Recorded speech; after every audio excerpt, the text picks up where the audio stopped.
Case register అయిన మరుక్షణమే నాగరాజును కస్టడీలోకి తీసుకొని విచారించాలి.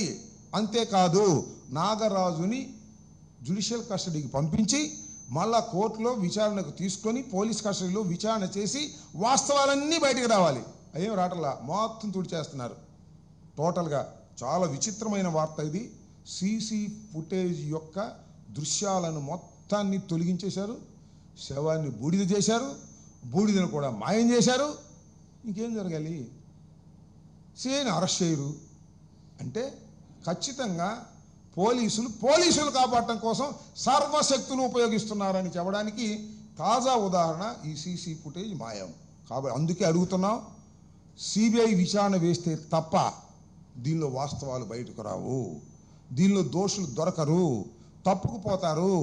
ఇది వాస్తవం. కాబట్టి ఇప్పటికైనా రాష్ట్ర ప్రభుత్వం సిబిఐ విచారణకు రాసి సిబిఐ విచారణ వేస్తేనే ఆ బాధితులకు న్యాయం జరుగుతుంది, లేకపోతే ఆ బాధితులకు న్యాయం జరగదు. ఈ కేసు గాలిలో కలిసిపోయేటటువంటి ప్రమాదం ఉంది అని ఈ సందర్భంగా నేను చెప్పదలుచుకున్నాను.